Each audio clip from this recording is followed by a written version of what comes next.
सुप्रभात। हिंदी गद्य खंड जीवनी लेखन कक्षा 9 काका कालेलकर। काका कालेलकर साहब का जन्म सन 1885 ईस्वी, मृत्यु सन 1981 ईस्वी। जन्म स्थान महाराष्ट्र प्रांत का सतारा जिला। इनके पिता का नाम श्री बालकृष्ण कालेलकर, जो राज्य में कोषाधिकारी थे। इनकी मातृभाषा मराठी है। विशेषता ये है कि ये अहिंदी भाषी साहित्यकार हैं। इनकी मातृभाषा हिंदी नहीं है, लेकिन फिर भी इन्होंने हिंदी के लिए बहुत स्तुत्य कार्य किए हैं। मराठी भाषी होते हुए भी इन्होंने स्वाध्याय अपनी लगन से हिंदी, गुजराती, बांग्ला, अंग्रेजी और संस्कृत आदि भाषाओं का सम्यक ज्ञानार्जन किया। जीवन परिचय। जीवन परिचय। हिंदी के महान उपासक अहिंदी भाषी साहित्यकार काका कालेलकर का जन्म सन 1885 ईस्वी में महाराष्ट्र के सतारा जिले के एक संभ्रांत परिवार में हुआ था।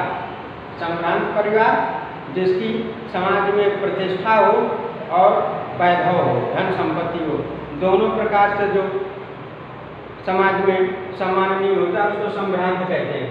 तो सतारा जिले के एक संभ्रांत परिवार में हुआ था। इनके पिता श्री बालकृष्ण कालेलकर कोषाधिकारी थे। इनकी मातृभाषा मराठी थी।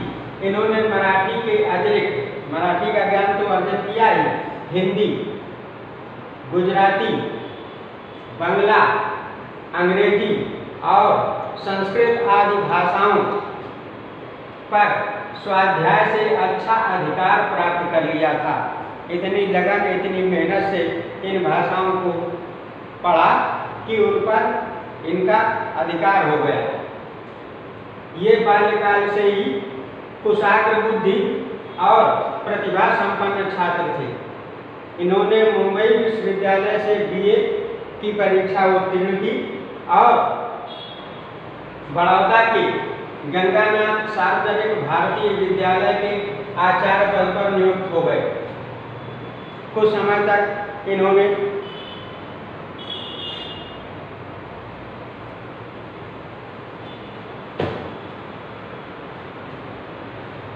साबरमती आश्रम में प्रधानाध्यापक के पद पर कार्य किया। इनकी कार्य पद्धति, कार्य प्रणाली, उदार विचार और मधुर व्यवहार को देखकर इन्हें काका का विशेषण दिया गया। काका का विशेषण दिया गया। इन्हें गांधी जी, रविंद्रनाथ टैगोर और राजर्षि टंडन जी के निकट संपर्क में आने का सौभाग्य प्राप्त हुआ। परिणामस्वरूप भारत के स्वतंत्रता आंदोलनों से जुड़े, जिससे ये 4 बार जेल गए। एक बार इनको किसी अपराध के लिए गुप्तचर खोजते रहे, लेकिन इन्होंने अपना वेश बदल लिया और साधु वेश में हिमालय में जाकर के एकांतवास किया। इस प्रकार से उनसे बचे। काका साहब संविधान सभा के सदस्य, राज्यसभा के सदस्य तथा अनेक आयोगों के अध्यक्ष भी रहे। संविधान सभा के सदस्य रहे, राज्यसभा के सदस्य रहे और अनेक आयोगों के अध्यक्ष भी रहे।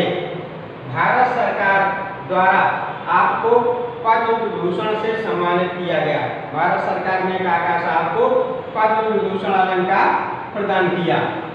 आप 21 अगस्त सन 1981 ईस्वी को इस असार संसार को त्याग कर पंच तत्व में विलीन हो गए। इस असार संसार को त्याग करके पंच तत्व में विलीन हो गए। अर्थात 21 अगस्त सन 1981 ईस्वी को काका साहब की मृत्यु हो गई। रचनाएं। अगली हेडिंग रचनाएं। हिंदी में काका साहब की लिखी प्रमुख रचनाएं निम्नलिखित हैं। ये हिंदी की रचनाएं हैं। इन्होंने मराठी में भी लेखन कार्य किया, गुजराती में भी लेखन कार्य किया। हिंदी में निबंध संग्रह जीवन का काव्य, निबंध संग्रह में जीवन का काव्य, जीवन साहित्य और सर्वोदय। नंबर 2 यात्रा वृत्तांत, हिमालय प्रवास, यात्रा, उस पार के पड़ोसी, लोकमाता, ये इनके यात्रा वृत्तांत है।